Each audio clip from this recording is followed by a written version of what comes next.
Shalom saudara. Selama bertahun-tahun, gereja cenderung memandang generasi muda, terutama anak-anak dan remaja, sebagai gereja masa depan, bukan gereja hari ini. Mereka dianggap belum siap memikul tanggung jawab besar dalam pelayanan. Tugas mereka adalah dipelihara kerohaniannya, dijaga agar tetap setia, dan menunggu sampai cukup umur untuk benar-benar dilibatkan. Namun perkembangan zaman memaksa gereja untuk meninjau ulang paradigma ini. Pada Voice of Pentecost kali ini, kita akan membahas mengenai generasi muda sebagai mitra penyelesai amanat agung. Kita menyaksikan bagaimana generasi muda hari-hari ini mampu bersuara dan memengaruhi ruang publik, baik di gereja maupun di luar gereja. Contohnya, dalam beberapa tahun terakhir, muncul banyak akun media sosial yang dikelola anak-anak muda, membagikan renungan, kesaksian, bahkan pembahasan teologis yang mendalam. Persekutuan doa daring dan komunitas rohani digital juga bertumbuh. Banyak diantaranya digagas oleh generasi muda. Mereka bukan lagi sekedar penonton, tetapi penggerak. Satu hal yang jelas, suara generasi muda diperhitungkan. Alkitab sendiri menunjukkan bahwa Allah tidak pernah membatasi karyanya pada usia tertentu. Dalam Perjanjian Lama, Samuel masih sangat muda ketika dipanggil Tuhan untuk menyampaikan pesan profetik kepada Imam Eli. Pada masa ketika firman Tuhan jarang, Allah justru memilih seorang anak muda untuk memulihkan suara kenabian. Kualifikasi utama bukanlah usia, melainkan kepekaan rohani. Kita juga menemukan kisah seorang gadis Israel yang menjadi tawanan perang dalam rumah Naaman. Tanpa nama, tanpa jabatan, tanpa kuasa struktural, namun kesaksiannya membuka jalan bagi mujizat kesembuhan dan pengenalan akan Allah Israel di bangsa asing. Ia adalah contoh bahwa misi Allah seringkali dimulai dari keberanian sederhana seorang anak muda. Panggilan Yeremia pun terjadi saat ia masih muda. Ketika Yeremia beralasan, Tuhan, aku ini masih muda.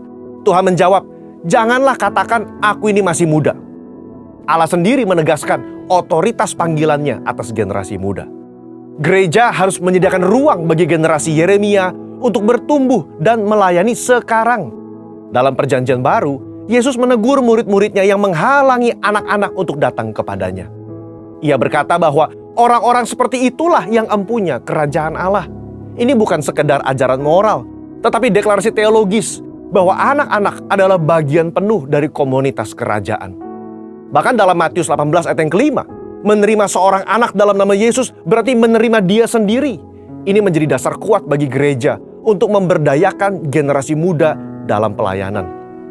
Nubuatan dalam Yoel pasal 2 ayat 28 yang begitu akrab dalam tradisi Pentakostal menegaskan pencurahan roh atas semua manusia, terutama anak-anak dan teruna. 2 dari 3 kelompok yang disebut secara eksplisit adalah generasi muda. Pertanyaannya, apakah kita masih menunggu penggenapan itu di masa depan atau justru sekarang sedang menyaksikannya hari ini? Jika gereja sungguh rindu menuntaskan amanat agung, maka perubahan paradigma mutlak diperlukan. Yang pertama, ubah paradigma dari konsumen menjadi kontributor. Anak muda bukan sekedar penerima program gereja. Mereka adalah rekan kerja dalam misi Allah. Sebagaimana pernah dikatakan, if you babysit the youth, you will get babies. If you lead the youth, you will have leaders. Generasi yang hanya dihibur akan tetap menjadi penonton. Namun generasi yang dipimpin dan dipercayai akan menjadi pemimpin. Kedua, berikan mereka kesempatan melayani sekarang. Jangan menunggu momen yang dianggap sempurna. Libatkan mereka dalam pelayanan nyata dengan pendampingan lintas generasi. Ya, mereka akan melakukan kesalahan, tetapi justru disitulah proses pembentukan terjadi.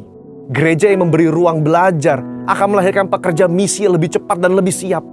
Yang ketiga, bangun pendidikan misional sejak dini. Sekolah minggu, remaja, dan youth ministry perlu menanamkan pemahaman bahwa setiap anak dapat dipakai Allah dalam menyelesaikan amanat agung. Ini harus dipraktekkan dan bukan hanya sebatas teori. Anak-anak belajar bersaksi, berdoa bagi teman, terlibat dalam aksi kasih, bahkan memanfaatkan media digital untuk menjangkau jiwa. Kita hidup dalam era di mana batas geografis semakin kabur. Generasi muda adalah digital natives yang memiliki akses luas untuk bersaksi lintas kota dan lintas bangsa. Jika Roh Kudus dicurahkan atas mereka, maka potensi misi yang terbuka jauh melampaui generasi sebelumnya. Dalam semangat Pentakostal, gereja dipanggil untuk bergerak lintas generasi. Generasi muda bukan hanya pewaris gereja di masa depan, tetapi mitra pelayanan hari ini. Ketika mereka diberi visi yang menyala, mereka akan memberikan hidupnya bagi visi itu. Sudah waktunya kita berhenti berkata, tunggu sampai mereka dewasa. Justru melalui mereka, amanat agung dipercepat penyelesaiannya. Saudara, untuk penjelasan lebih lengkapnya dari tim teologi kami, silakan buka link yang ada di atas atau scan QR Code yang tersedia. Tuhan Yesus memberkati.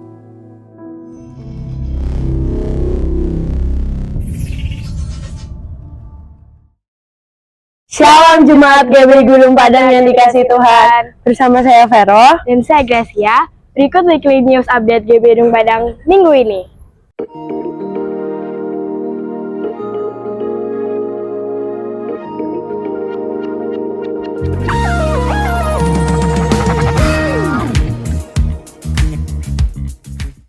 Senang sekali saya dapat menginformasikan tentang kegiatan sepekan di GBI Gunung Padang Purbalingga. Saya juga mengucapkan selamat datang dan selamat beribadah untuk Bapak Ibu Saudara terkasih yang baru pertama kali datang di gereja kami. Mari jemaat Tuhan, kita mau bersama-sama menikmati hadirat Tuhan di dalam menara doa yang diadakan setiap hari Jumat pukul 18.30 di Main Hall GBI Gunung Padang.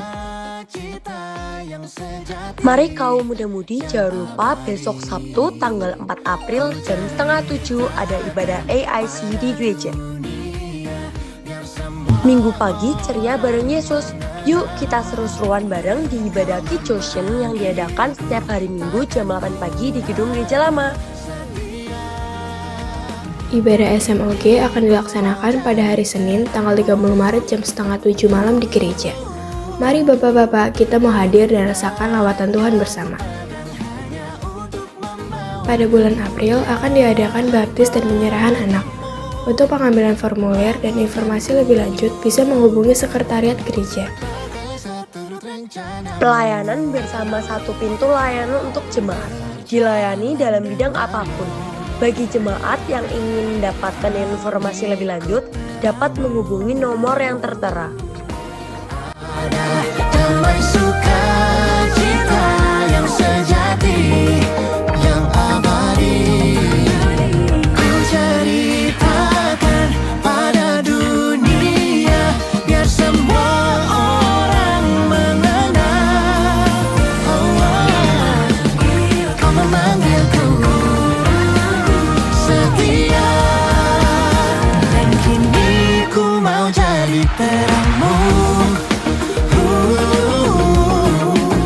Kebenaran yang ku pegang hanya untuk membawa kemuliaan bagimu. Mampukanku pakai seturut rencanamu, biar hanya terangmu ada di dalamku, rancangan menyata di hidupku. Biar hanya terangmu ada di dalamku, rancangan menyata di hidupku.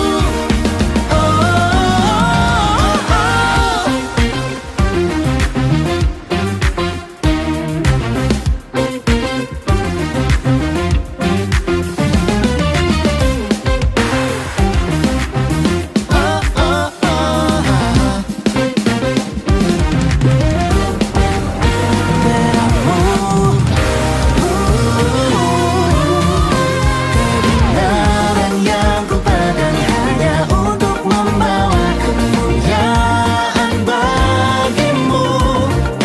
Mampukanku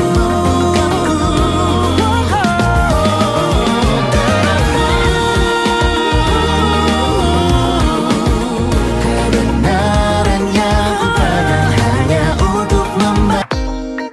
Ada damai sukacita yang sejati, yang abadi, ku ceritakan pada dunia, biar semua orang mengenal. Kau memanggilku, takkan ku ragu, setia, dan kini ku mau jadi terangmu. Kebenaran yang ku pegang hanya untuk membawa kemuliaan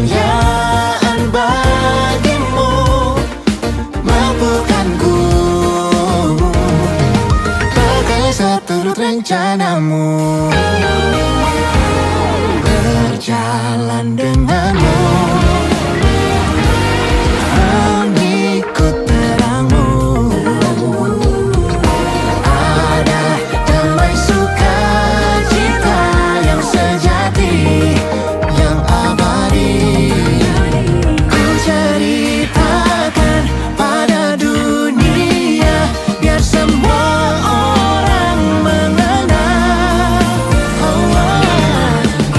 Kau memanggilku setia, dan kini ku mau jadi terangmu. Kebenaran yang ku pegang hanya untuk membawa kemuliaan bagimu. Mampukan ku pakai seturut rencanamu, biar hanya terangmu ada di dalamku, dan jangan menyata di hidupku. Biar hanya terangmu ada. Dengar dia panggil nama saya, dengar dia panggil namamu, dengar dia panggil nama saya, juga dia panggil namamu. Dengar dia panggil nama saya, dengar dia panggil namamu. Pakai seturut rencanamu, biar hanya terangmu ada di dalamku, dan jangan menyata di hidupku. Biar hanya terangmu ada di dalamku, dan jangan menyata di hidupku.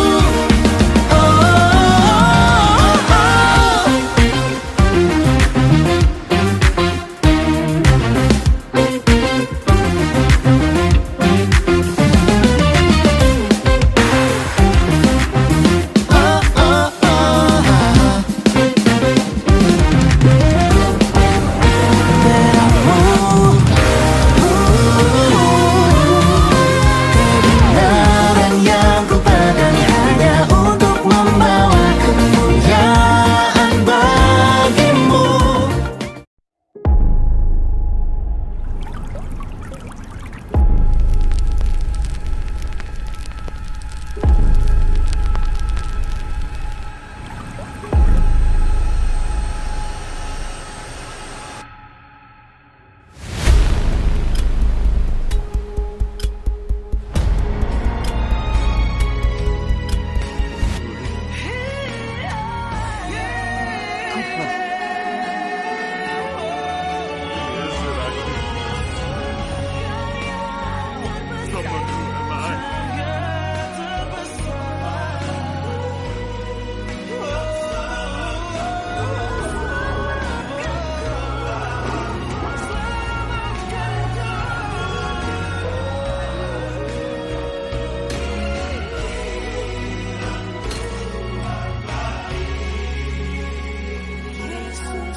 Persembahan dapat dibagikan melalui kotak di dekat pintu masuk setelah beribadah.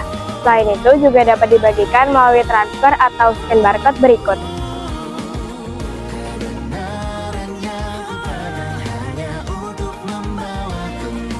Berikut weekly news update GBI Gunung Padang minggu ini. Tuhan Yesus memberkati. Pakai seturut rencanamu. Selamat pagi, jemaat yang dikasihi Tuhan. Shalom. Shalom. Sekali lagi saya menyambut shalom. Puji nama Tuhan, senang sekali pada pagi hari ini kita dapat berjumpa kembali di tempat ini. Kita mau sama-sama memuji dan memuliakan Tuhan. Mari sama-sama kita mau tundukkan kepala. Bapa yang baik, di pagi hari yang indah ini Tuhan, kami menaikkan syukur kami. mengucap syukur atas segala kebaikan-Mu, atas penyertaan-Mu sepanjang minggu ini. Terima kasih pada pagi hari ini kami mau memuji, menyembah Engkau. Biarlah pujian kami ini dapat menyenangkan hati.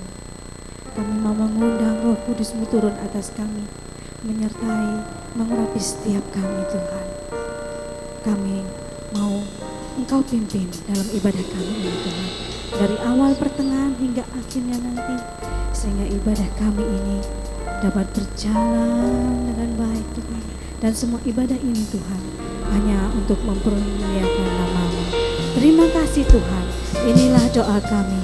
Mari Engkau yang siap memuji dan memuliakan Tuhan, sama-sama katakan amin.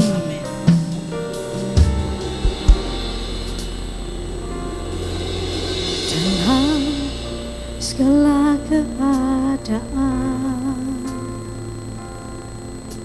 waktu melimpah maupun kurang, tetap Yesus yang mempesona hatiku. Dia beri damai dan kesempatan baru.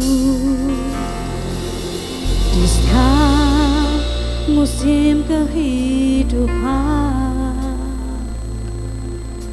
waktu ku kuat maupun lemah, tetap Yesus yang mempesona hatiku.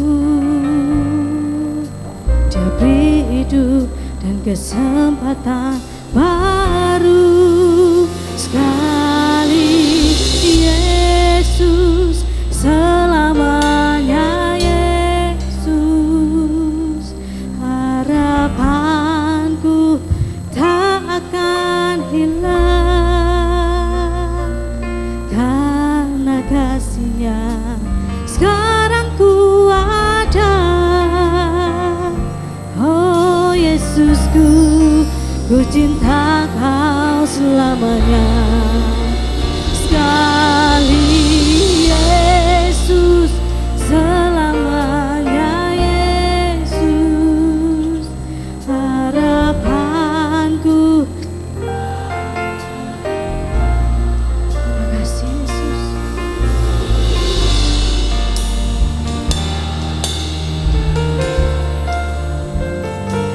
Oh Yesusku, ku cinta Kau selamanya.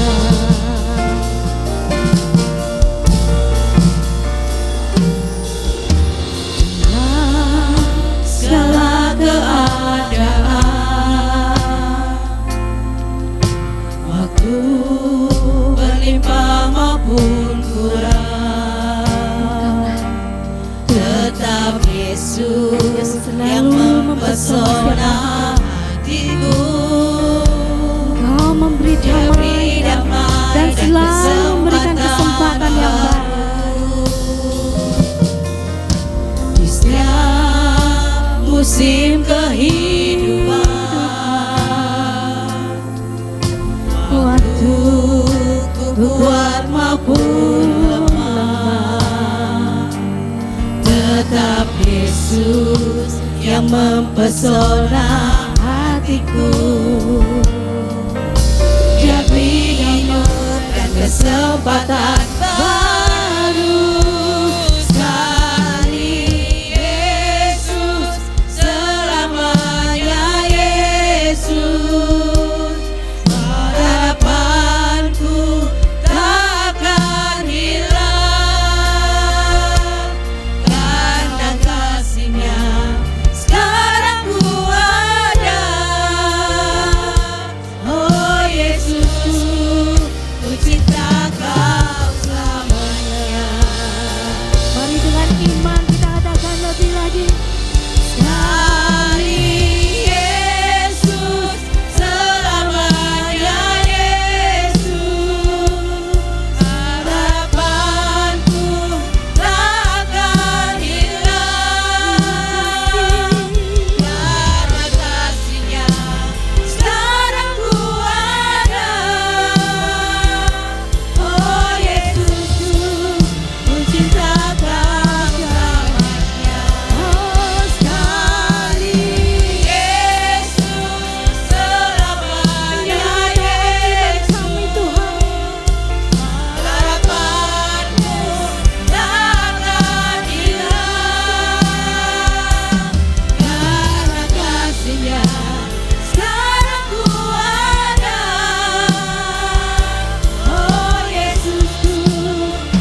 Mungkin saat ini kita sedang menghadapi persoalan. Mungkin saat ini engkau sakit. Mungkin pintu tertutup di hadapanmu. Mari sama-sama kita mau angkat kedua tangan kita, Bapak Ibu Saudara. Kita mau nyatakan dengan iman kita, dengan penuh percaya. Kita nyatakan sekali. Inilah pengakuan iman kami, Tuhan. Inilah hati kami, Tuhan, perinduan kami, Yesus. Karena kasih-Nya sekarang ku ada. Oh Yesusku, ku cinta Kau selamanya. Sama-sama kita mau bangkit berdiri, kita mau menyatakan lebih lagi. Sekali Yesus, selamanya Yesus. Harapanku tak akan hilang.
lagi saya mau menyapa Shalom.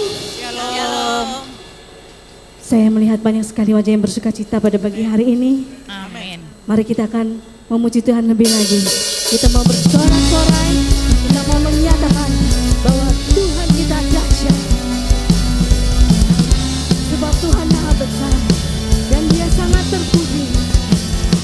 Mari kita mau menceritakannya kepada dunia.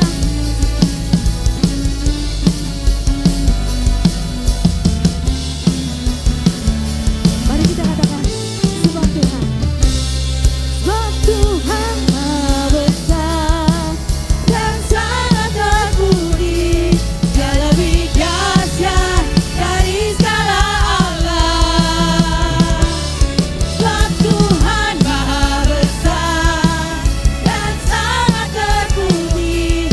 Kuasanya dahsyat menghancurkan musuh. Sungguh Tuhan Maha Besar. Mari kita akan ceritakanlah. Ceritakanlah kemuliaannya di antara segala bangsa, dan perbuatannya yang sungguh ajaib di antara suku bangsa.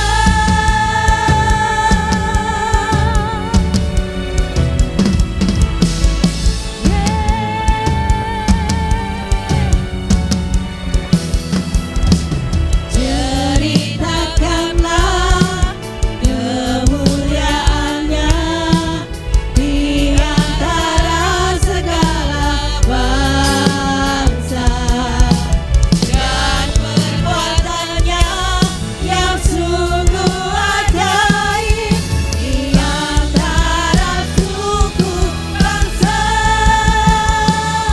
Sebab Tuhan Maha Besar dan sangat terpuji. Dia lebih dahsyat dari segala Allah. Sebab Tuhan Maha Besar dan sangat terpuji. Kuasanya dahsyat menghancurkan musuh. Sebab Tuhan Maha Besar dan sangat terpuji. Dia lebih dahsyat dari segala Allah. Sebab Tuhan Maha Besar dan sangat terpuji. Kuasanya dahsyat menghancurkan musuh. Sebab Tuhan Maha Besar. Mari sambil tepuk tangan di atas kepala. Sangat terpuji. Dia lebih dahsyat dari segala Allah. Sekali katakan. Sebab Tuhan Maha Besar dan sangat terpuji. Kuasanya dahsyat menghancurkan musuh. Sebab Tuhan Maha Besar dan sangat terpuji. Dia lebih dahsyat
serukan namanya, Yesus Tuhan Raja, segala kuasa tunduk dalam namanya. Siap-siap kita bergoyang.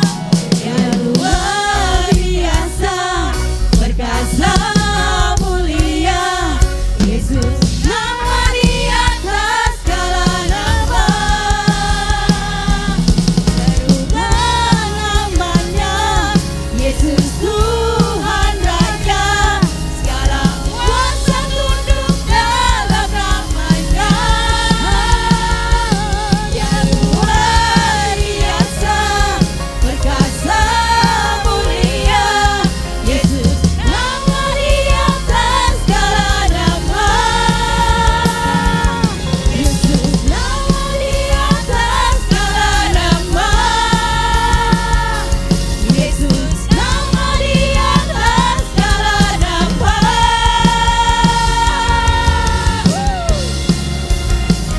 Engkau dahsyat Tuhan, Tuhanku maha besar. Yes, kasih tepuk tangan yang dahsyat buat Tuhan. Haleluya, haleluya. Silakan duduk. Kita mau berdoa syafaat. Sekali Yesus, selamanya Yesus. Itu iman kami Bapa. Itu iman kami Tuhan. Kami tetap percaya bahwa Engkau adalah Tuhan dan Raja atas kami. Terima kasih Tuhan untuk karya kematian-Mu Tuhan di kayu salib. Dan biarlah kami terus ada bersama-sama dengan-Mu Tuhan. Terima kasih Tuhan, Engkau baik Bapa.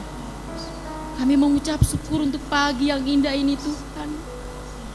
Ketika kami boleh ada di dalam rumah-Mu Bapa, itu adalah satu kebahagiaan bagi kami.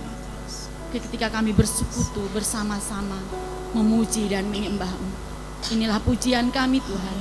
Biarlah semua yang kami naikkan kepadamu di pagi hari ini menjadi sesuatu yang berkenan di hadapan-Mu Bapa. Di pagi yang indah ini Tuhan, kami datang, kami membawa syafaat-syafaat kami.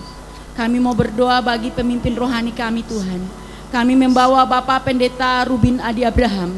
Kami membawa Bapak Pendeta Andreas Budi Utomo. Kami membawa Bapak Pendeta Abednego Rasti. Bahkan kami membawa Bapak Gembala kami berserta dengan keluarga Tuhan. Kami juga teringat akan gembala pembina kami. Kami membawa Bapak Pendeta Insinyur Niko. Kami membawa Ibu Pendeta Mulyanti Suwarna. Di dalam nama Tuhan Yesus, dengan kuasa darah-Mu Tuhan, kami mengangkat tangan kami Tuhan. Biarlah berkat-berkat-Mu mengalir atas para pemimpin dan pembina rohani kami Tuhan. Kekuatan yang besar Engkau memampukan mereka dalam melakukan tugas dan tanggung jawab mereka Bapa. Hari-hari ini Tuhan, mereka butuh pendampingan-Mu Tuhan. Pegang tangan mereka Tuhan, supaya mereka bisa melakukan tugas dan tanggung jawab mereka dengan baik. Saat Tuhan mempercayakan umat-umat yang Tuhan percayakan bagi mereka untuk menuntun mereka, mari Bapa, Engkau memberikan mereka Tuhan kesehatan, kekuatan Tuhan, semangat terus untuk melayani Tuhan. Kami percaya Engkau akan membawa mereka, Engkau akan memperluas kapasitas mereka. Dan kami percaya Tuhan, hari-hari ini apa yang menjadi pergumulan mereka, Tuhan akan memberikan jawaban bagi setiap mereka. Dimanapun mereka berada, saat ini kami mengangkat tangan kami berdoa, kami membawa mereka ke dalam tangan Tuhan. Biarlah apa yang Engkau kerjakan bagi mereka Tuhan, kerjakan sesuai dengan kehendak-Mu Tuhan. Terima kasih Bapa, terima kasih Tuhan. Di pagi yang indah ini juga Tuhan, kami membawa seluruh majelis jemaat GBI Gunung Padang. Biarlah Tuhan, ketika kami mengaku kami mau menjadi pengurus, biarlah kami dimampukan untuk bisa melakukan tugas dan tanggung jawab kami Tuhan. Kami bersatu hati, kami berunity.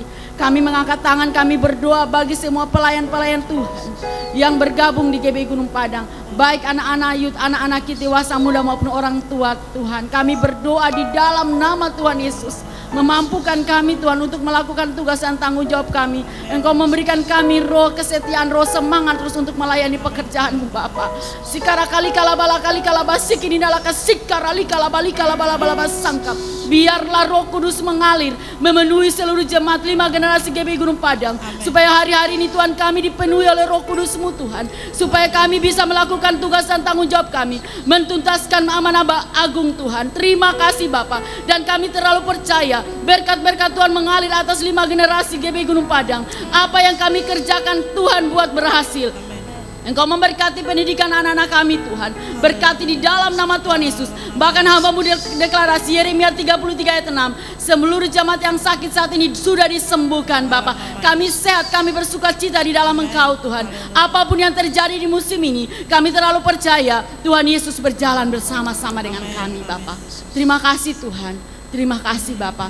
Sikarali kalabalali kalabalabalabali kalabalabasangka. Kami mengucap syukur karena Engkau baik Bapa. Ketika Engkau memberikan kami tempat yang luas dan lebar, kami berdoa di dalam nama Tuhan Yesus bagi 18 kecamatan, jiwa-jiwa yang ada di Purbalingga ini Bapa. Engkau sediakan tempat ini Tuhan, maka Engkau akan mendatangkan banyak jiwa-jiwa yang belum mengenal Engkau. Dalam nama Tuhan Yesus, kami panggil jiwa-jiwa itu Tuhan untuk datang Tuhan, untuk ada bersama-sama kami dengan memuji dan menyembah nama-Mu Tuhan. Kami tidak tahu Tuhan bagaimana caranya, hanya kami tahu Tuhan punya banyak cara Tuhan.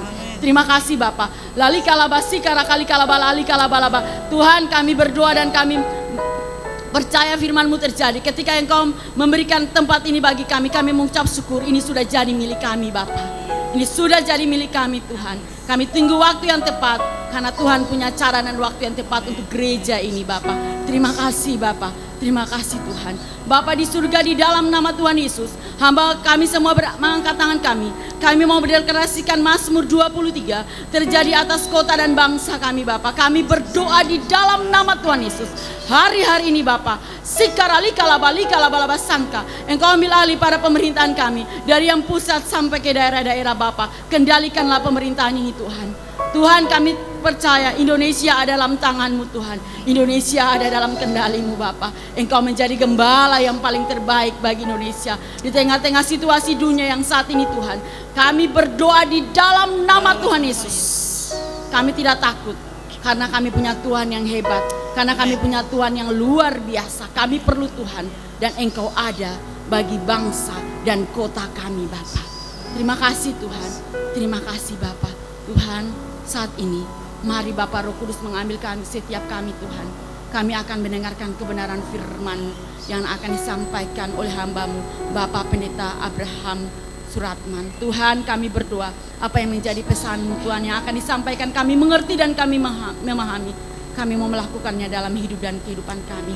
Berkati hamba-Mu ini Tuhan, dalam setiap pelayanannya Tuhan pakai secara luar biasa untuk kemuliaan dan kehormatan nama-Mu. Terima kasih untuk berkat-berkat yang mengalir dalam kehidupan kami ketika kami memberikan persembahan kami. Kami percaya Tuhan akan memberkati kami. Terima kasih Tuhan, ini doa kami. Di dalam nama Tuhan Yesus kami berdoa dan mengucap syukur. Haleluya. Amin.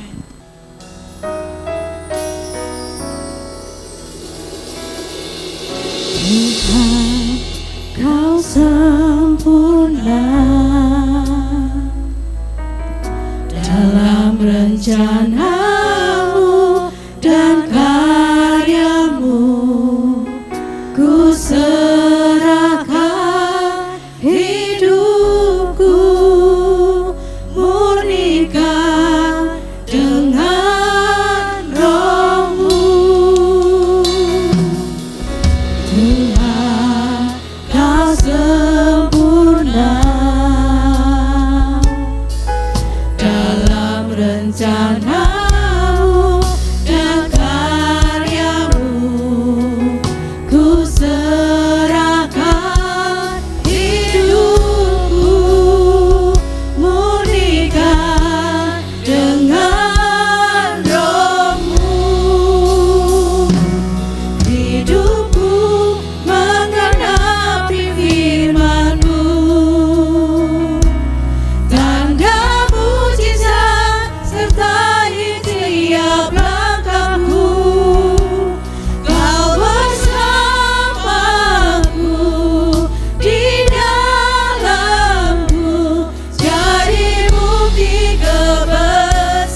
Sama-sama mau bangkit berdiri dengan iman, katakan.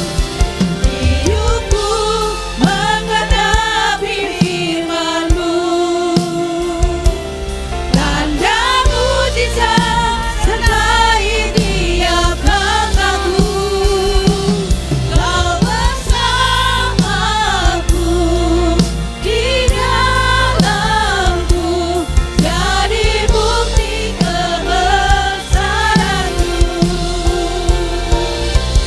Hidupku mengenapi Saya persilakan kepada hamba-Nya.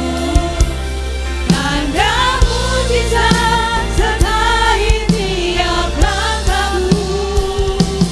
Kau bersamaku di dalamku, jadi bukti kebesaran-Mu. Hidupku menggenapi firman-Mu, tanda mujizat sertai tiap langkahku.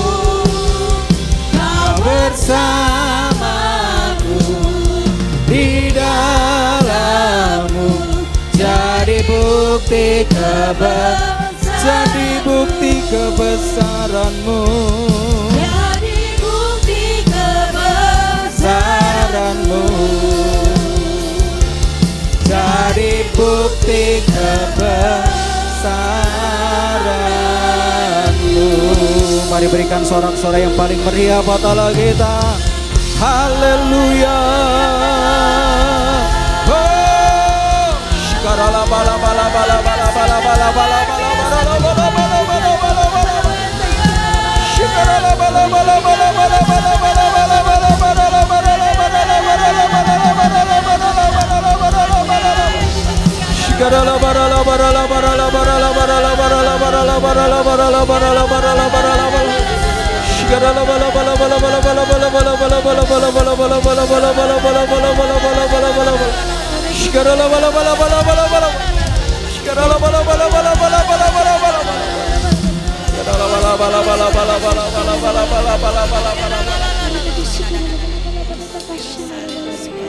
Kami perlu revival ya Tuhan, supaya kami dapat menyelesaikan, menuntaskan amanat agung.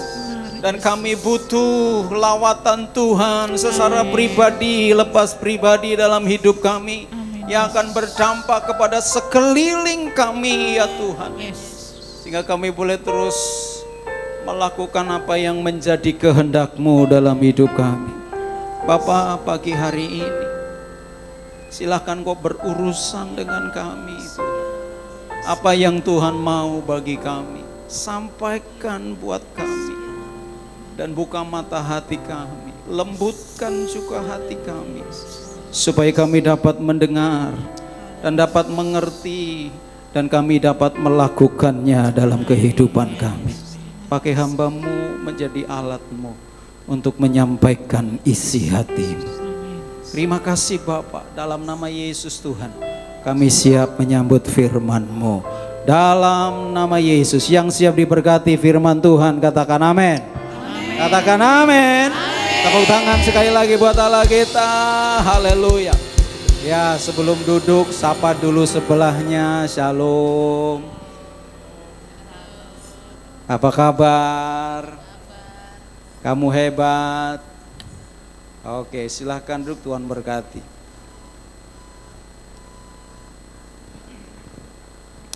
Oke, baik Bapak Ibu Saudara yang dikasihi oleh Tuhan, kita akan belajar pagi hari ini. Tema kita adalah perintah untuk memberitakan Injil. Katakan sama-sama, perintah untuk memberitakan Injil.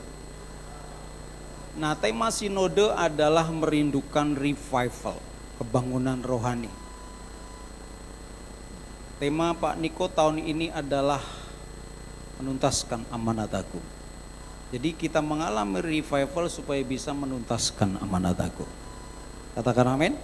Karena ketika amanat agung selesai, maka tidak lama kemudian saya percaya firman Tuhan akan digenapi, yaitu Yesus akan datang untuk menjemput kita. Nah, oleh karena itu saya dan saudara harus terlibat dengan namanya amanat agung. Pagi ini kita akan belajar ya, perintah untuk memberitakan Injil. Kita baca dalam Markus pasal 16 ayat 15. Markus pasal yang ke-16 ayat yang ke-15 berkata demikian. Lalu ia berkata kepada mereka, pergilah ke seluruh dunia, beritakanlah Injil kepada segala makhluk. Katakan amin. Nah, Bapak Ibu Saudara, firman Tuhan ini berkata bahwa pergilah ke seluruh dunia. Ya, beritakanlah Injil kepada segala makhluk. Jadi ini perintah. Ya.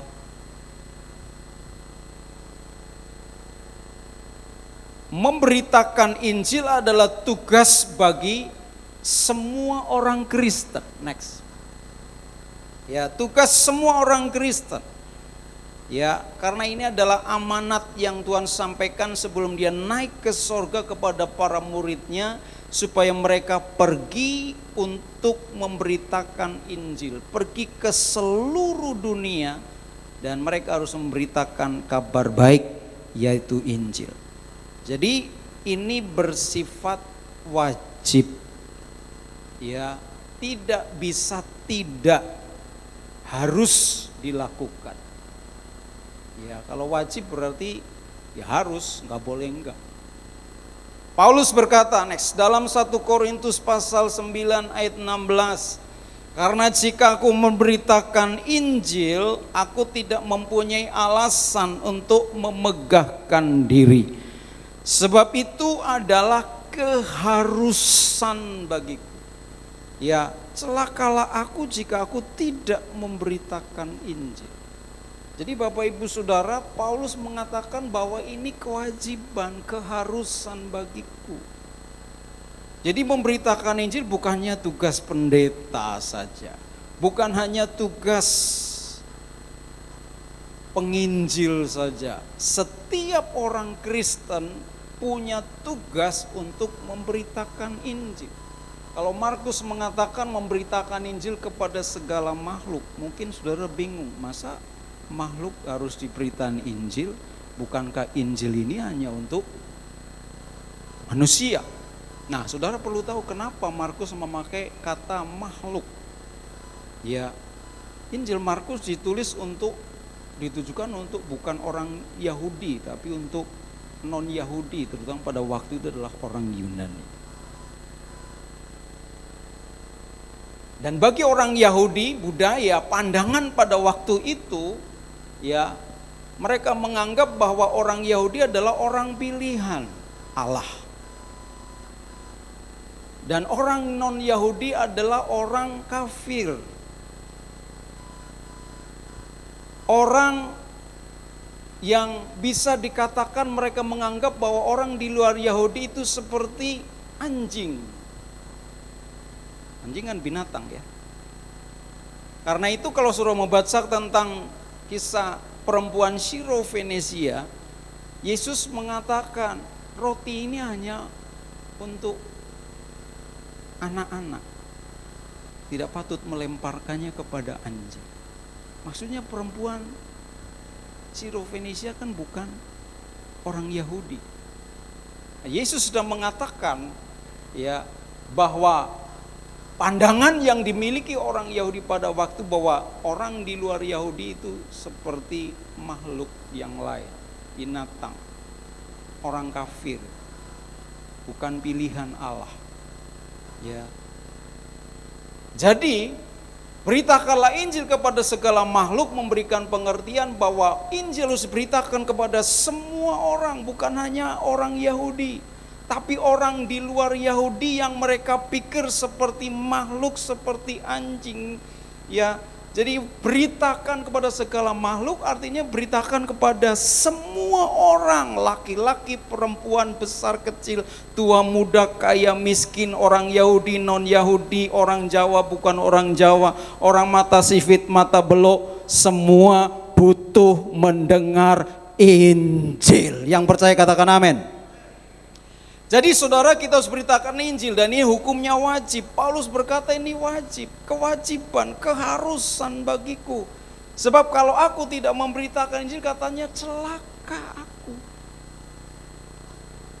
Artinya apa? Celaka kalau tidak memberitakan Injil. Ini adalah memberitakan Injil, perintah sesuatu yang berat, resikonya enggak kecil. Ya, tapi mengabaikan memberitakan Injil dianggap sebagai suatu pelanggaran yang serius terhadap Allah. Jadi kalau saya dan saudara sebagai orang Kristen tidak memberitakan Injil, itu adalah pelanggaran yang serius. Oleh karena itu, memberitakan Injil adalah sesuatu yang wajib. Yang mengerti katakan amin. Oke. Pertanyaannya sekarang, next. Kenapa orang Kristen harus memberitakan Injil? Ada beberapa jawaban. Yang pertama, next, karena amanat agung adalah perintah Yesus. Katakan sama-sama perintah. Markus 16 tadi jelas mengatakan, pergilah. Ini kan perintah. Ya. Jadi memberitakan Injil adalah perintah langsung dari Yesus, bukan sekedar himbauan. Kalau himbauan mau dilakukan monggo, enggak dilakukan juga enggak apa-apa. Itu himbauan. Tapi kalau perintah itu harus. Ya. Misalnya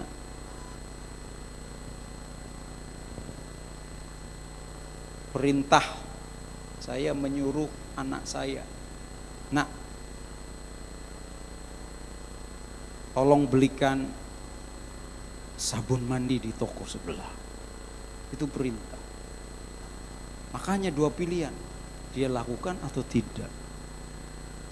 Kalau lakukan berarti dia menghormati saya, mentaati saya. Tapi kalau tidak berarti dia tidak menghormati dan tidak mentaati saya. Dan sama, perintah memberitakan Injil kepada setiap kita, ya, itu hanya dua pilihan. Saudara mau melakukan atau tidak.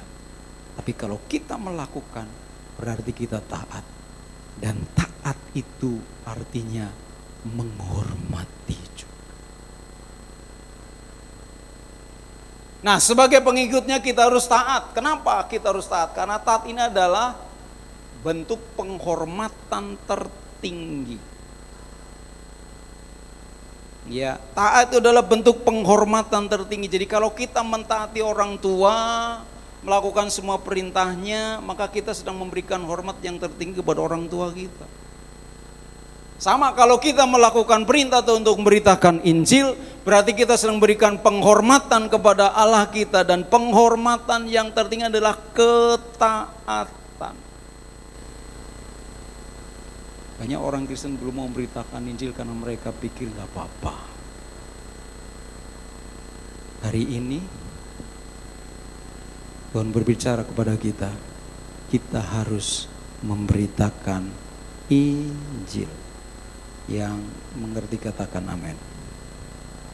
Kalau seorang baca kisah Daud, Raja Daud, ketika dia tergerak atau merasa nggak nyaman, dia tinggal di rumah yang dia bangun, dia megah, tidur nyaman, ya, tapi dia lihat tabut Allah kok di bawah tenda. Dia pikir, dia harus pindahkan, jangan di situ.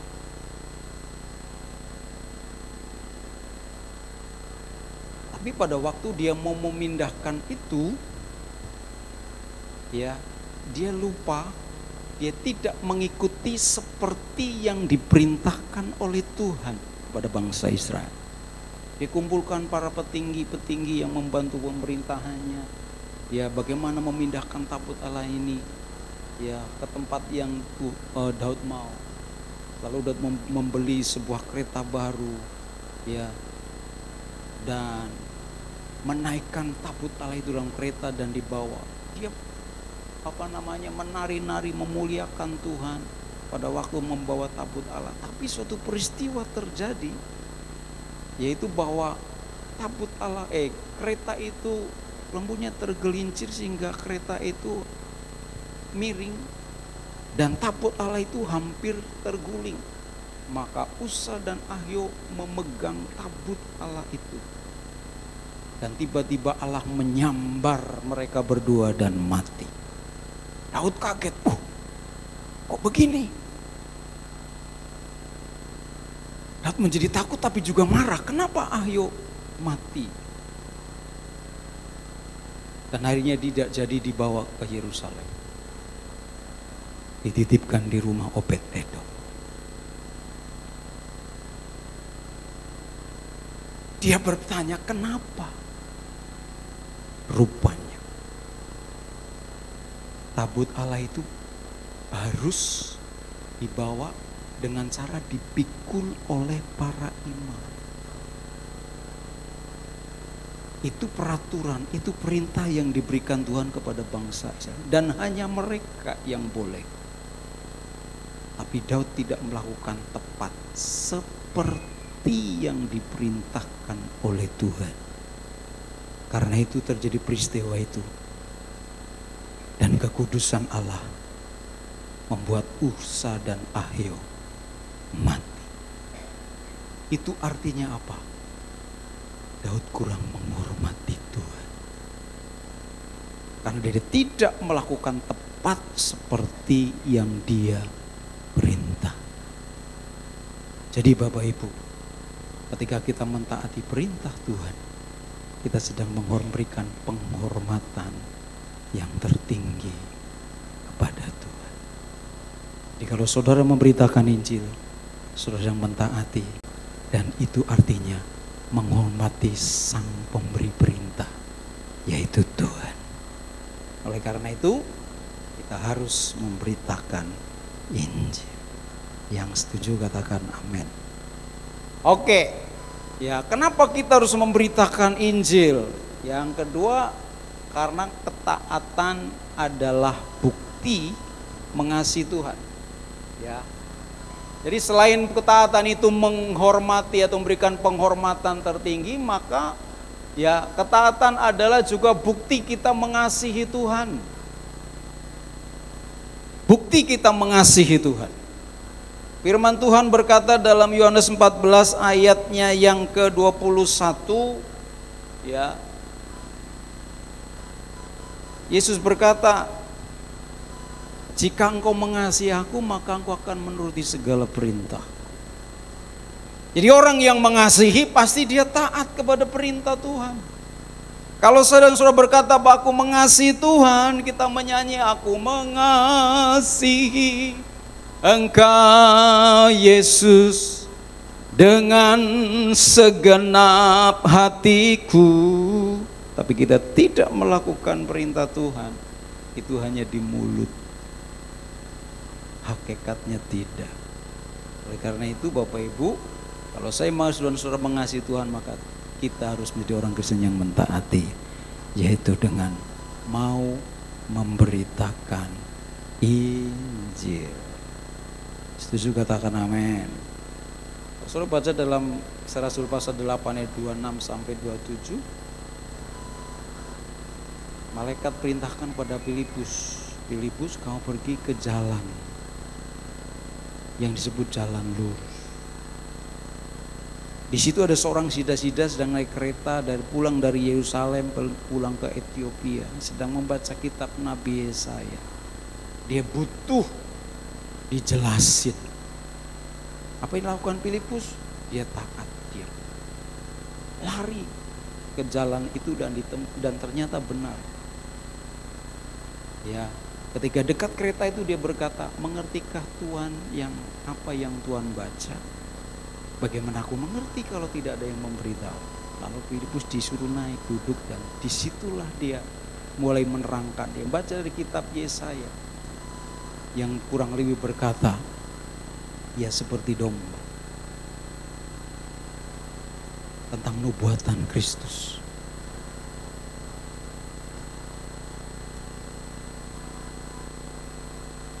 Lalu dijelaskan bahwa yang dimaksudkan di situ adalah dia Yesus yang telah datang dan mati disalibkan.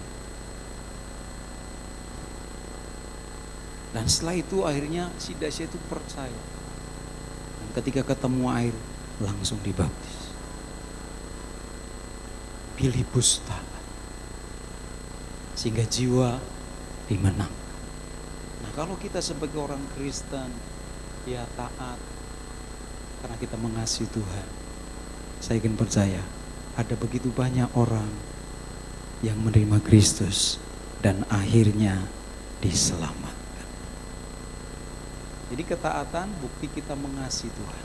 Ketaatan ya bukti bahwa kita memberikan penghormatan yang tertinggi kepada Tuhan. Dan ketaatan yang adalah perbuatan yang menyenangkan hati Tuhan. Setuju katakan amin? Jadi kalau saudara taat berarti saudara sedang menyenangkan hati Tuhan. Sama kalau anak-anak kita taat pada orang tua, aduh orang tua senang. Kan kita mau menyenangkan hati Tuhan kan. Kalau kita mau menyenangkan Tuhan maka salah satunya adalah kita mentaati perintah Tuhan. Dalam hal ini adalah memberitakan Injil. Yang setuju katakan amin. Oke, jadi orang yang taat memberitakan Injil adalah orang Kristen yang menghormati, orang Kristen yang menyenangkan dan mengasihi Tuhan. Jadi kalau sudah melihat ini apakah saya menjadi orang Kristen yang sudah benar-benar mengasihi Tuhan, taat dan menyenangkan Tuhan, menghormati Tuhan atau belum? Ya. Jadi kalau saudara menjadi orang Kristen yang menghormati dan menyenangkan Tuhan dan mengasihi Tuhan, yuk pulang dari tempat ini, jangan lupa beritakan Injil kepada segala makhluk. Yang setuju katakan amin. Oke. Yang kedua, kenapa kita harus memberitakan Injil? Next, karena kita orang yang berhutang. Katakan sama-sama orang yang berhutang.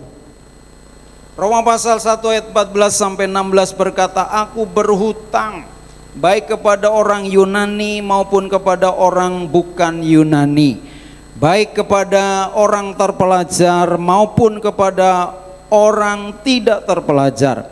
Itulah sebabnya aku ingin untuk memberitakan Injil kepada kamu juga yang diam di Roma. Jadi kenapa kita harus memberitakan Injil? Yang kedua karena kita ini orang-orang yang berhutang. Orang Kristen dipanggil untuk memberitakan Injil atau kabar baik yang dia telah terima. Ya, saya dan saudara kita telah menerima Injil sehingga kita diperdamaikan dengan Tuhan. Kita diselamatkan oleh Tuhan. Nah, karena kita sudah diperdamaikan dengan Tuhan, kita sudah diselamatkan oleh Tuhan, maka kita ini juga rindu orang lain yang belum diselamatkan, orang lain yang belum diperdamaikan dengan Tuhan, supaya mereka juga diselamatkan, supaya mereka juga diperdamaikan dengan Tuhan. Kenapa? Karena orang yang belum mengenal Kristus, belum percaya kepada Kristus, hidup mereka itu masih menjadi seteru, masih menjadi musuh Tuhan. Kenapa? Karena mereka hidup di dalam dosa. Dosa membuat seseorang itu menjadi seteru, musuhnya Tuhan.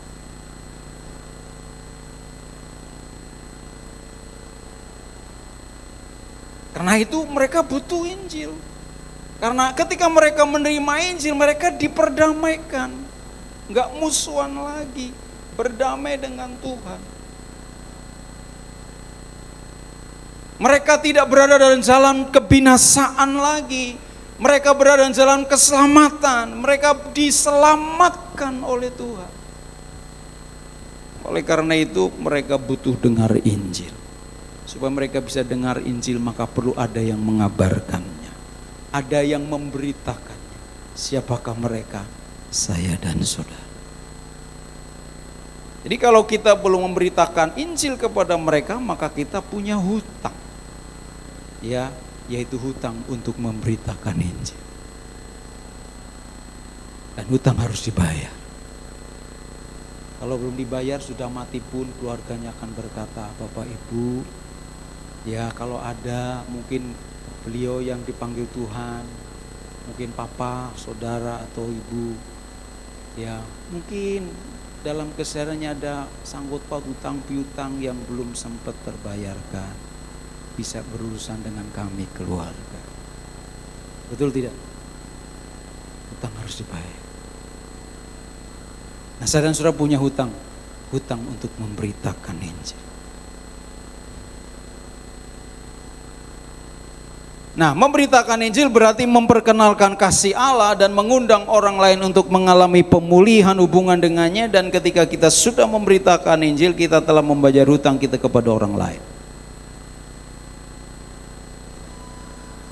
Karena itu yuk kita bayar hutang kita, beritakan Injil kepada orang lain.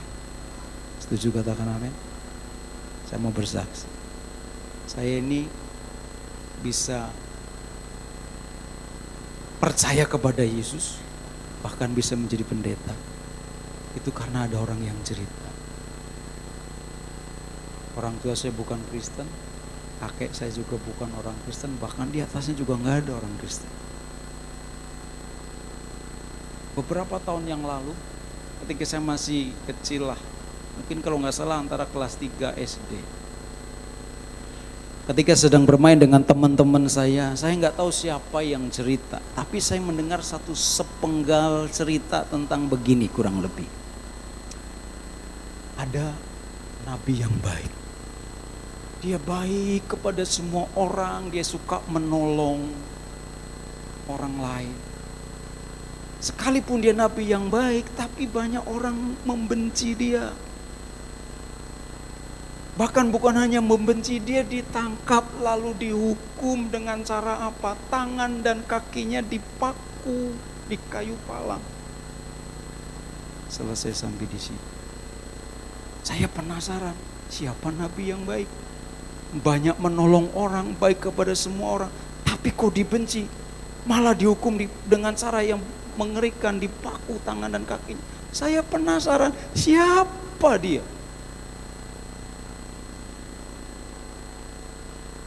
Dan ketika saya tumbuh menjadi seorang remaja, ya, pada waktu saya ikut kakak saya yang sulung, waktu itu saya di Sumatera, dan setiap malam itu karena kakak saya punya toko kebutuhan sehari-hari sembako, jadi banyak orang kumpul di situ, baik makan sehari, Supermi, zaman itu baru Supermi, lalu ngobrol sana sini dan sebagainya. Nah, salah satu orangnya orang Kristen, dia senang banget cerita tentang Alkitab. Padahal semua orang bukan orang Kristen, tapi dia dengan semangat cerita tentang Alkitab, bla bla bla. Saya mendengarkan. Nah, sejak itu tuh seperti ada suara berkata, ikut aku. Saya nggak tahu siapa yang ngomong, tapi saya ngerti, ini kayaknya dia yang dimaksud. Nah, itu saya bergumul nggak tahu berapa lama, mungkin setahun atau lebih. Nah, satu ketika, ya, saya ikut satu persekutuan, nggak ada pendeta, nggak ada pemimpin, hanya mereka beberapa orang Kristen kumpul di situ membuat kebaktian dan saya ikut. Dimantapkan lagi ketika saya pulang ikut orang tua saya lagi, ternyata di situ sudah banyak orang Kristen. Kebaktian setiap Jumat malam dari rumah ke rumah. Ya, lalu dikirim banyak teratat dari Jakarta, dari mana-mana. Nah, ketika saya main ke rumah kakak saya melihat ada satu buku, cover belakangnya itu ada gambar 3 salib. Mata saya terus, kayak cerita yang saya pernah dengar. Lalu saya ambil buku itu dan ternyata itu adalah kutipan apa? Injil Lukas yang dibukukan di situ. Dan ketika saya baca, oh, ternyata yang dimaksudkan nabi yang baik, tapi dibenci bahkan dihukum dengan cara dipaku, ternyata Yesus. Sejak itu saya mantap ikut Yesus dan saya dibaptis. bahkan sampai hari ini saya dipanggil untuk melayani sebagai pendeta. Coba kalau nggak ada orang yang cerita, coba kalau nggak ada orang yang mau memberitakan nama Yesus, mungkin saya belum bertobat. Oleh karena itu Bapak Ibu, yuk jadi orang Kristen yang mau memberitakan Injil. Katakan amin. Katakan amin. Ini penting.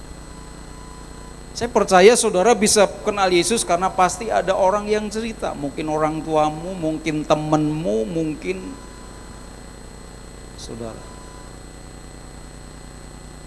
Cerita aja.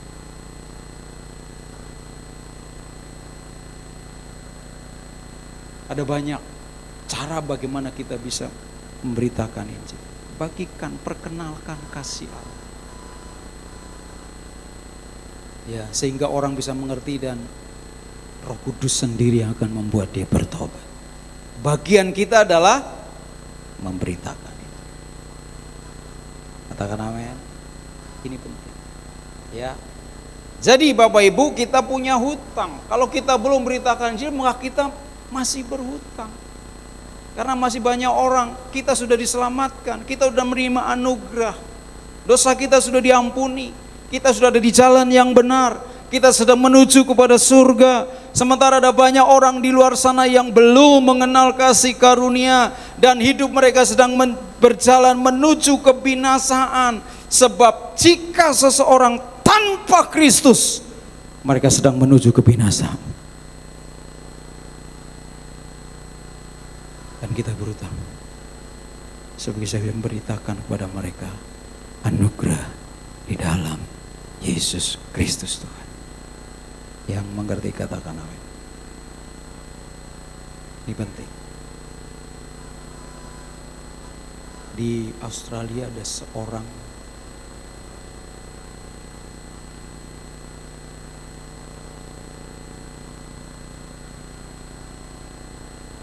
yang begitu banyak dia memberitakan Injil.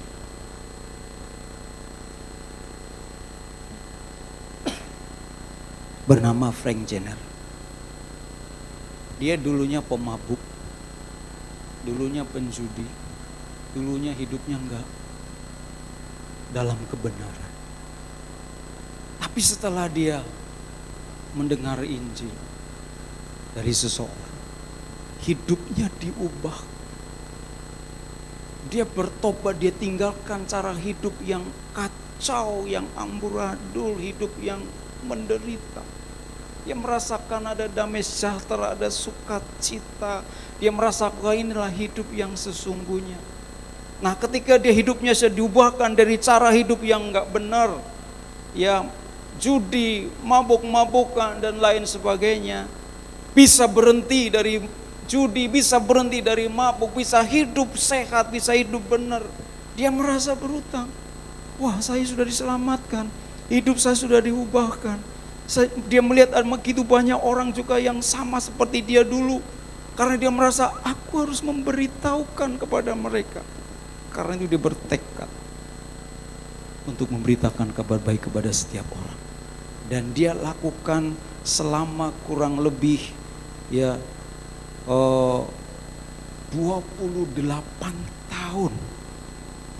Setiap dia berjumpa dengan seseorang, dia cuma berkata, izin Tuhan, bolehkah saya menanyakan sesuatu kepada Anda? Saya harap Anda tidak tersinggung atau marah. Tetapi jika Anda meninggal hari ini, kira-kira di mana Anda akan berada dalam kekekalan? Alkitab saya mengatakan hanya ada 2 tempat. Satu di surga, satu di neraka. Tolong renungkan. Dia pergi. Dan dia lakukan, diperkirakan seumur hidupnya selama 28 tahun itu setelah dia bertobat. Dia cerita kepada sekitar 100.000 orang lebih. Dan orang yang dia tanya itu rata-rata bertobat. Karena setelah ditanya seperti itu, dia akhirnya berpikir, ya juga ya, kalau saya mati sekarang, posisi saya ada di mana dalam kekekalan? Akhirnya dia cari gereja, dia cari orang Kristen, dia tanya, dan akhirnya bertobat. Dan ada seorang, ya karena dia ditanya dengan pertanyaan seperti oleh Frank Jenner ini, ya dia berjadi hamba Tuhan, berkhotbah, dan dia ceritakan kesaksian itu. Dan ternyata ada orang, saya juga pernah mendengar itu ketika di Sydney. Saya juga bertanya oleh seseorang itu, saya juga, dan rata-rata mereka bertobat. Lalu si hamba Tuhan ini, dia pergi lagi ke sini dan dia cari siapa orang itu. Lalu diberitahukan bahwa orang itu ternyata orang yang sederhana. Dan dibawa ke rumahnya. Dan dia tinggal rumah yang kecil dan sederhana. Ya. Dan dia sudah berumur 70 tahun lebih. Dan akhirnya dikenalkan. Memberitakan ini sederhana kok. Dengan pertanyaan itu saja, Roh Kudus bisa buat orang itu gak bisa tidur. Dan dia akan cari sendiri kebenaran itu. Nah mulai hari ini, saudara bisa pakai, tanya kepada orang, maaf Mbak, yuk Kang, Mas, Pak D, Bude, Lilike atau Bekayune, bisa kan? Ngapunten. Seandainya kita meninggal hari ini, Anda tahu nggak posisi Anda di mana nanti dalam kekekalan? Alkitab saya bilang hanya 2 tempat, 1 surga, 1 neraka. Dulu renungkan. Wah pasti orang akan pergi. Dan saya mau bertanya kepada saudara, yakinkah ketika saudara mati hari ini, saudara di surga? Itu artinya apa? Yuk persiapkan diri kita. Katakan amin. Katakan amin. Sudah tahu saudara berhutang? Ada banyak orang.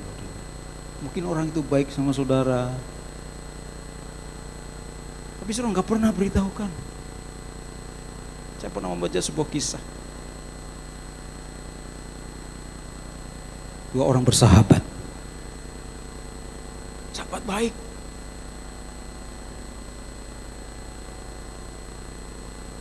Menolong iya, berbagi sesuatu iya. Tapi satu kali temannya sakit dan dalam keadaan kritis. Dan dia belum percaya Tuhan. Dia gelisah. Dia tahu dia menghadapi kematian. Gak lama lagi dia tahu. Dia gelisah, aduh. Nanti kalau saya mati kemana? Tapi dia gak ngerti. Lalu temannya yang baik ini berjenguk. Dan dia bilang, bro, kamu bisa beritahu sesuatu gak kepada saya? Saya tahu hidup saya gak lama lagi. Yang bisa saya pegang. Ketika saya mati saya tahu pergi kemana. Temannya yang Kristen ini tahu. Hanya Yesus jalan satunya keselamatan. Tapi hidupnya gak benar. Gak pernah ke gereja, gak pernah berdoa, gak pernah baca Alkitab. Hidupnya gak beda dengan yang belum Kristen. Ketika dia mau menyampaikan itu, mulutnya gak bisa, seperti terkunci. Ada banyak intimidasi, tuduhan, kamu gak benar. Sehingga dia tidak bisa memberitahukan kepada temannya. Temannya bilang, bro bisa beritahukan enggak? Tuhan itu siapa? Temannya gak bisa.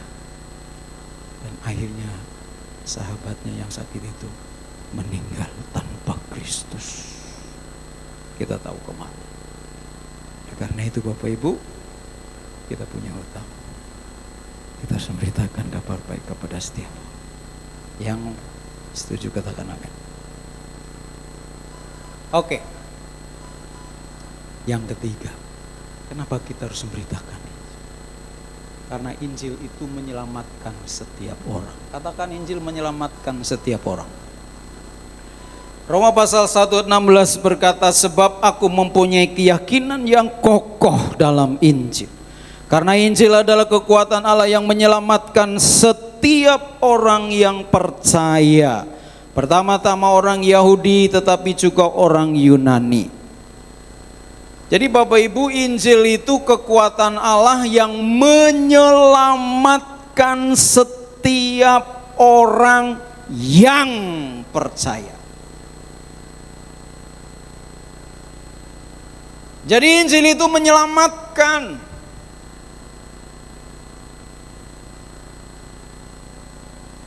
Kalau kita tahu Injil itu menyelamatkan, dia telah menyelamatkan saya, dia telah menyelamatkan saudara. Karena kita telah percaya kepada Injil, kita telah percaya kepada Yesus. Setelah kita percaya, kita menerima dia di dalam hati kita. Jadi kalau kita mengasihi jiwa-jiwa, mengasihi sesama, kita juga rindu mereka juga diselamatkan. Dan untuk bisa diselamatkan hanya kalau mereka mendengar, menerima Injil dalam hati mereka. Oleh karena itu, tidak ada cara lain kecuali kita beritakan. Katakan sama-sama, beritakan. Jadi orang Kristen ini adalah orang yang percaya bahwa Yesus adalah satu-satunya jalan keselamatan. Kisah Para Rasul pasal 4 ayat 12 jelas mengatakan kepada kita, dan keselamatan tidak ada di dalam siapapun juga selain di dalam Dia Yesus. Sebab di bawah kolong langit ini tidak ada nama lain yang diberikan kepada manusia yang olehnya kita dapat diselamatkan. Saya mau beritahu bahwa di bawah kolong langit ini, di atas muka bumi di mana kita hidup, tidak ada nama lain yang menyelamatkan kecuali nama Yesus Kristus Tuhan. Pendeta Gilbert berkata, agama boleh banyak, rasul boleh banyak, nabi boleh banyak, tetapi juru selamat hanya satu, yaitu Yesus Kristus Tuhan. Nah, kalau keselamatan hanya melalui Yesus, kita yang sudah punya nama Yesus, saudara bisa bagikan nama Yesus kepada yang lain. Mungkin itu saudaramu, keluargamu. Beritakan. Ketika mereka mendengar, ketika mereka percaya, maka mereka akan diselamatkan. Oleh karena itu, yuk jadilah orang Kristen yang memberitakan Injil. Ya, memberitakan Injil adalah sesuatu yang krusial. Katakan sama-sama, krusial. Apa itu krusial? Sangat penting, sangat menentukan keselamatan jiwa seseorang. Sangat menentukan. Jadi kalau saudara bisa bertobat, bersyukur pada orang yang mungkin orang tuamu, keluargamu, saudaramu, teman atau siapa yang telah memberitakan itu kepada kita. Nah, oleh karena itu kita juga perlu memberitakan itu. Saya setiap kali ingat kisah seorang misionaris dari Amerika yang dikirim ke Afrika, yang bernama David Flood. Dia terbeban menjadi misionaris dengan istrinya ke Afrika. Dia mendaftar di badan misi dan dikirimlah mereka. Dia sudah punya anak satu laki-laki. Keluarga kecil ini pergilah ke Afrika. Menghubungi badan misi yang ada di sana, lalu ditunjukkan sebuah desa dalaman. Desa itu tidak mau bersosialisasi dengan orang lain, bangsa atau suku lain, apalagi orang kulit putih. Tapi karena dia terbeban, maka mereka satu keluarga datang ke situ. Dia datang ke situ, ya ada kepala suku bilang, oh gak bisa, kalian orang kulit putih, kami hitam. Dewa kami nanti marah, kalian gak boleh. Dan akhirnya karena gak boleh, dia keluar dari kampung itu, ya di luar kampung itu, dan dia membuat tempat tinggal di situ.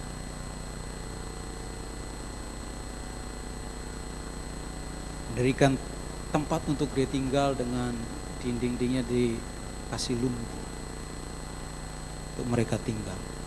Hidup sederhana. Ya, kita tahu bahwa pedalaman Afrika itu nyamuknya berbahaya, nyamuk malaria. Dan akhirnya karena gizi kurang, makan seadanya, tempat yang untuk mereka tinggal juga tidak sehat. Istrinya kena malaria. Tapi dia tetap bertahan. Dia coba bangun hubungan dengan suku itu, mereka enggak mau. Dan hanya ada seorang anak laki-laki kecil yang diizinkan oleh kepala sukunya, itu pun dalam seminggu hanya beberapa kali untuk menjual barang makanan dan sebagainya kepada David Ford dan sekeluarga. Nah, ketika si orang anak kecil ini menjual sesuatu, ya disitulah kesempatan si David Ford dan keluarganya menginjili anak ini. Dihajarlah anak ini, dan anak ini akhirnya dimuridkan. Tapi keluarga David Flut ini merasa bahwa dia ketika diajar hanya mantuk-mantuk saja. Mereka pikir ini ngerti apa enggak? Ya enggak tahu juga. Dan akhirnya karena kurang lebih 1 tahun mereka di situ. Karena demam, malaria, kemudian istrinya hamil juga. Yang kedua, nah setelah melahirkan, ya karena malaria yang cukup berat, istrinya tidak lama kemudian meninggal. Dan ternyata melahirkan seorang anak perempuan. Nah si David Lok ini, waduh sedih, dikuburkan istrinya di situ. Ketika ditinggal istrinya merasa, waduh Tuhan kok jahat ya. Aku udah memberikan hidupku supaya kenapa bisa terjadi seperti ini? Kenapa nggak istri saya nggak disembuhkan? Bahkan tidak ada jiwa yang banyak yang bisa saya beritakan ini kepada mereka. Dia mulai kecewa sama Tuhan. Dia nggak sanggup pelihara, rawat anaknya. Akhirnya dia pulang. Itu badan misi dan dia pulang. Nah ketika dia ketemu dengan seorang temannya, dia katakan, aku gak sanggup rawat anakku yang kecil, yang perempuan, yang baru sekitar berapa tahun. Lalu dia titipkan kepada sahabatnya, dirawatlah anak ini, perempuan ini. Tapi setelah beberapa tahun merawat anak ini, ya sahabatnya ini meninggal karena diracun oleh kepala suku. Tapi anak ini akhirnya tumbuh besar, dan setelah beberapa tahun kemudian, ya si David Tony pulang ke Amerika. Dia kecewa dengan Tuhan. Dia marah. Aku telah memberikan hidupku kepadamu, tapi engkau jahat kepadaku. Kau menghancurkan keluarga. Akhirnya dia mulai bekerja dan hidupnya gak benar. Mulai mabuk, kecewa, dan pokoknya menjauh dari Tuhan. Dan dia nggak mau cerita tentang Tuhan. Tapi Bapak Ibu tahu, setelah beberapa waktu kemudian, ya anak gadis ini dia melihat ada suatu majalah yang memberitakan bahwa di tempat di mana orang tuanya dulu memberitakan Injil, itu telah mengalami lawatan Tuhan yang dahsyat. Ya, dan ceritakan bahwa ternyata dari seorang anak kecil itu telah memenangkan sekitar 110.000 orang Afrika bagi Kristus. Wah, dia kaget karena ternyata misionaris yang memberitakan kepada anak kecil adalah papa mamanya. Lalu dia kepengen cari papa mamanya. Dia cari papanya karena mama udah gak ada. Dia pergi ke Amerika, dia tanya dan akhirnya diberitahu. Dan ternyata papanya sudah tua, 73 tahun. Dia tinggal di rumah yang kecil sederhana, dia udah sakit-sakitan dan lain sebagainya. Dan dia hanya mabuk, minum dan sebagainya. Lalu papanya perkenalkan, saya anak gadismu yang kamu tinggal beberapa puluh tahun yang lalu. David berbilang, Papa minta maaf. Papa tidak bermaksud seperti itu kami. Karena Papa tidak tahu, tidak mampu untuk merawat kamu. Oh gak apa-apa, Tuhan pelihara aku kok. Nah, cerita-cerita dan akhirnya diberitahukan, Papa tahu enggak? Anak kecil yang dulu Papa ajar, yang hanya satu orang, sekarang menjadi seorang hamba Tuhan yang luar biasa.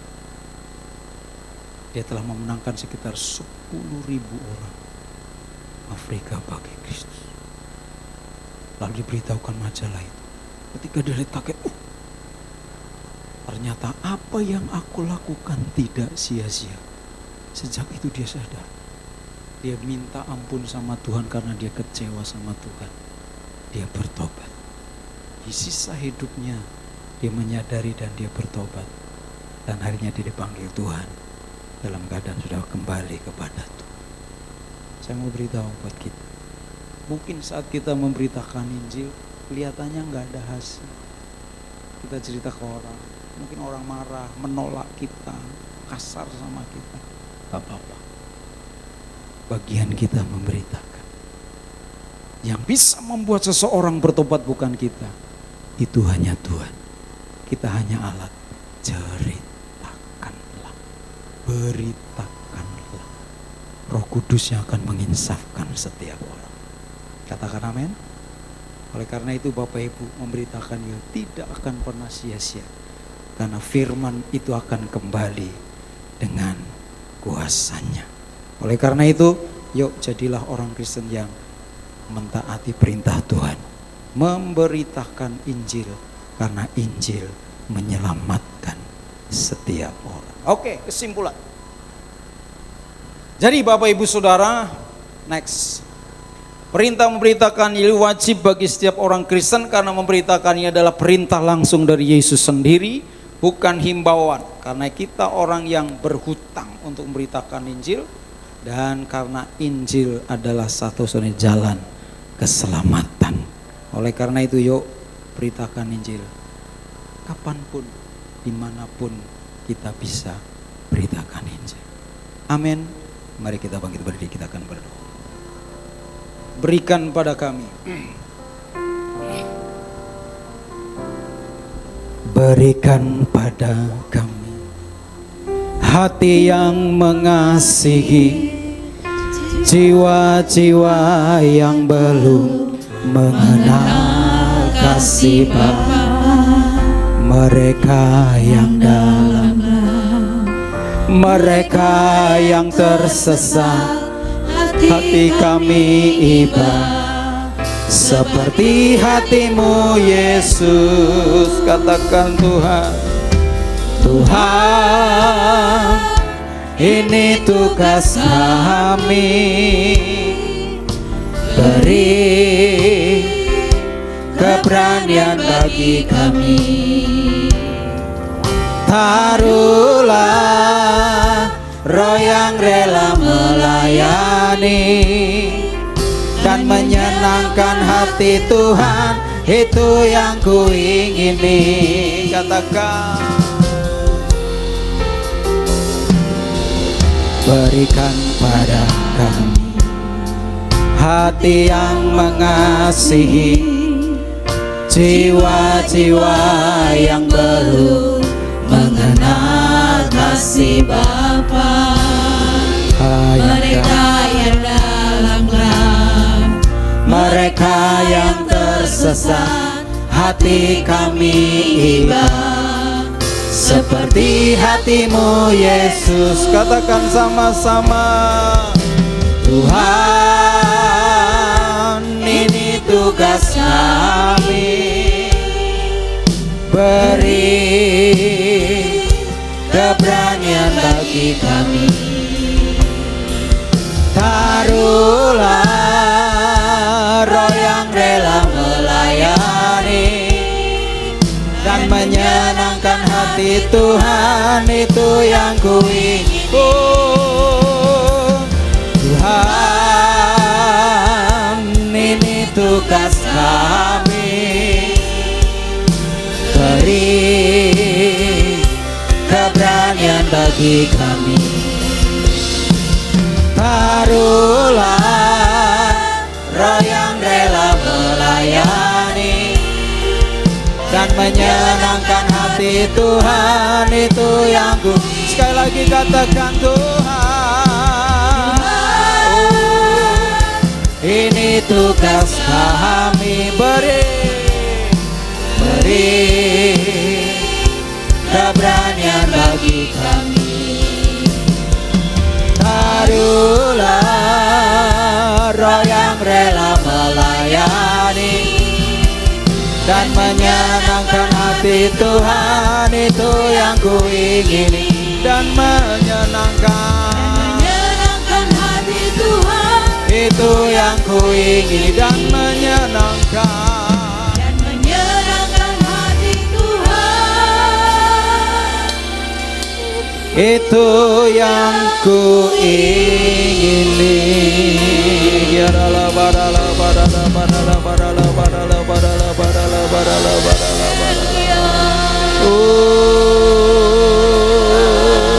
Yarala bala bala. Curahkan Romo memenuhi setiap kami ya Tuhan, supaya kami memiliki keberanian untuk memberitakan Injil pada setiap orang dalam nama Yesus. Turunkan Romo atas setiap kami. Semua roh ketakutan, roh yang membuat kami malu, kami tolak, kami perintahkan pergi dalam nama Yesus.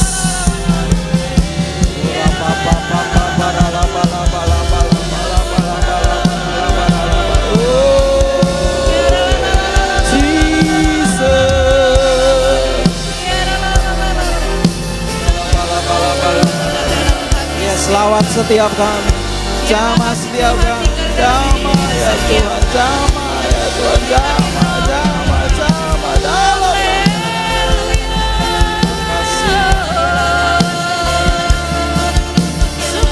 kasih Yesus. Saudaraku yang dikasihi oleh Tuhan, 3 hal Tuhan ingatkan buat saya dan saudara. Memberitakan ialah perintah,